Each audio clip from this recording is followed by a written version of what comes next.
Chapter 10:33, Let There Be Light. Scrutinizing the bronze cross in hand, Klein was certain that it was at least a Grade 1 sealed artifact. Apart from its purifying effects, this mystical item also possessed flaring sun and other demigod-level spells of the sun domain. As for its negative effects, they weren't a problem to resolve if one used it properly. For example, helping people who stumbled into the beyonder world and hoped to escape this madness to become normal humans again. It could also be used for people who consumed additional potions to secrete the beyonder characteristic, though this required precise timing. Otherwise, it easily caused one's sequence to drop. Of course, the body and soul that had been reconstructed by potions would definitely suffer from frequent conflicts with an ordinary human's essence. Beyonders who relied on this bronze cross to retreat from this circle would undoubtedly suffer residual effects, and the exact circumstances would be different depending on their pathways and sequences. This made Klein sigh. This was the most useful and valuable negative effect he had ever seen. To him, the only problem was that this bronze cross couldn't be carried with him for extended periods of time. He couldn't hand it to his marionette either, as it would expel the marionette's beyonder characteristic and drop its sequence. And a marionette could no longer consume potions for advancements, as their spirit bodies were essentially dead. As for letting ordinary creatures turn into marionettes, they would praise the sun by wearing this cross for extended periods of time and escape his control. I can only leave it above the gray fog and take it out when I need it. To a bizarro sorcerer, this side effect isn't much. After all, I don't perform unprepared. I'll later confirm if it corresponds to an unshadowed. If it does, I'll sell it to Little Sun after he finishes digesting the priest of light potion. I believe that the City of Silver's 6-member council's chief wouldn't be miserly to not exchange it with a sealed artifact of equal value. The sun pathway is clearly more suitable for the forsaken land of the gods than the other pathways.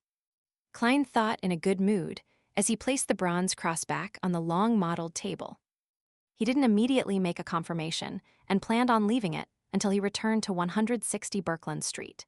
When that happens, he would also use dream divination to figure out the origins of the sealed artifact.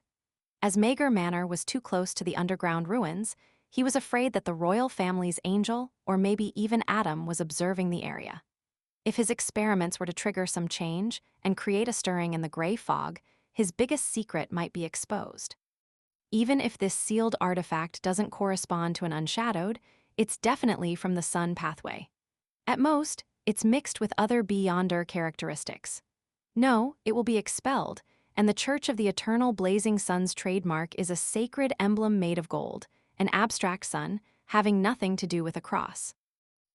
After eliminating this possibility, the only one related to the sun domain is the City of Silver's creator, the ancient sun god, Adam and Ammon's dad, the suspected transmigrator. It appeared in the hands of Viscount Stratford, so does this mean that, in a particular sense, it's the Twilight Hermit Order who's cooperating with the royal family, and the psychology alchemists is just a ruse? Of course, there are too many other possibilities.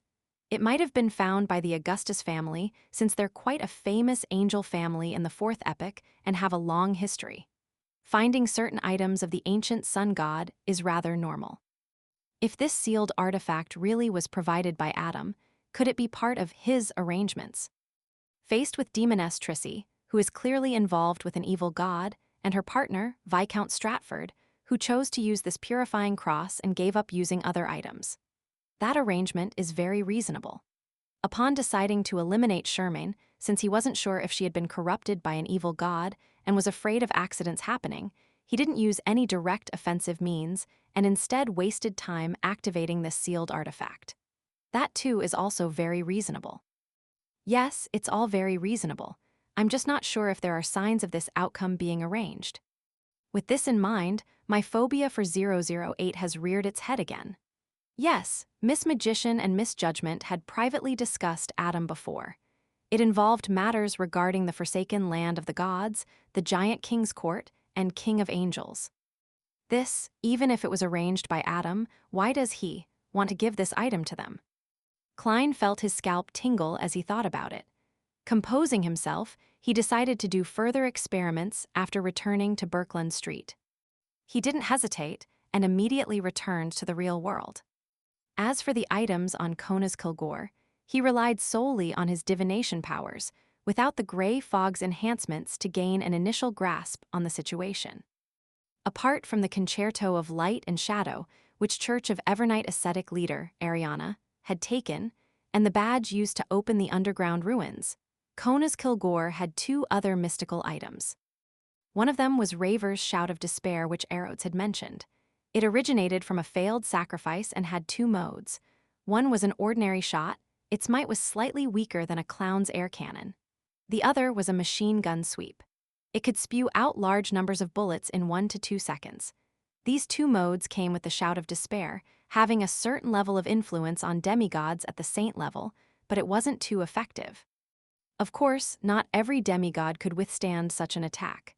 Just like Klein himself, he didn't have a ridiculous body or defense to withstand it head-on. The other item was lucky grass. It looked very simple, a 4-leaved clover that had been made into a protective charm. Its power was to accumulate one's chance of success after a subsequent failed attempt. The negative side effect was that it magnified the wearer's character flaws. Klein's appraisal on it was to change its name to Mother of Success. These two mystical items were of little value to Klein. He continued keeping them on Kona's Kilgore's person. Instead, it was this demigod marionette that was his greatest harvest. Lawyers had an acute grasp and knowledge of how to make use of loopholes in law, with the ability to guide and convince the target. Barbarian provided strength and a constitution that broke the rules. Briber had bribe. Baron of corruption had distortion. Mentor of disorder had disorder. And Earl of the Fallen had bestowment, magnify, and exploit. They were all pretty good powers. If he hadn't obtained detailed information from Erodes and made sufficient preparations and formulated a plan, together with the help from an angel of concealment, Klein believed that he had no way of restraining Kona's Kilgore, even if he had items like Fate's Siphon. In fact, instead of turning him into a marionette, using creeping hunger to graze Kona's Kilgore would be a lot more discreet, making it harder to be discovered. But if that's the case, I can only use 3 of the Earl of the Fallen's Beyonder powers. As Klein thought about it, he walked out of the bathroom and returned to the bonfire party. On the lawn, Macht was standing in front of the roasting rack, trying hard to make East Balam-styled roasted meat while sweat dripped down his forehead. Hazel was standing a short distance away, her eyes looking on brightly. She no longer had the arrogance from before and had a few black marks across her face, a result of the smoke. Portland Moment was holding a cup of wine, smilingly watching the relatively young lad being busy. From time to time, he would raise a metal skewer with chunks of meat and bite at it. Upon seeing this scene, Klein's heart suddenly calmed down. On Sunday afternoon, the group of people who went to the Birkeland Street suburbs returned to Birkeland Street. Before dinner, Klein headed above the gray fog once again and picked up the bronze cross.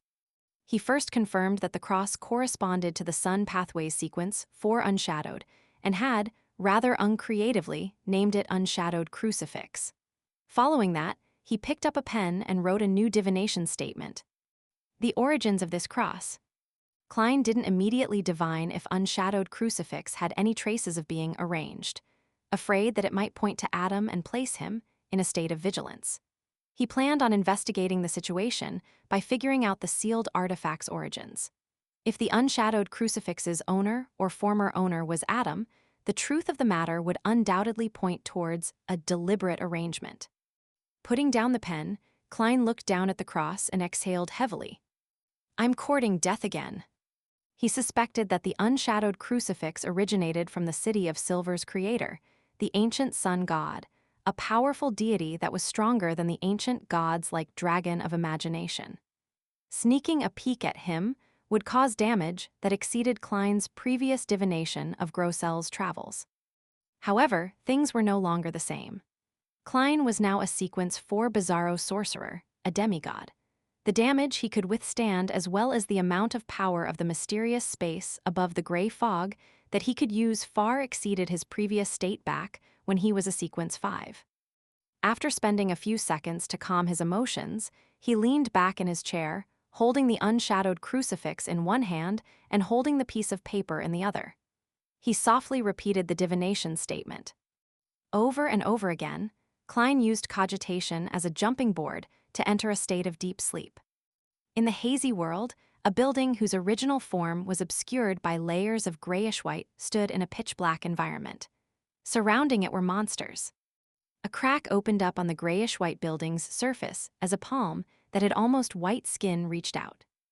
A figure walked out, a man. He wore a black clergyman robe and had a silver crucifix hung on his chest. This man's hair wasn't long and was mainly raven black in color. There was a faint hint of blonde at the roots of his hair. His eyes were pure gold in color, and his skin was rather white. He had a deep outline and pronounced eye sockets. He looked quite similar to the people of the northern continent.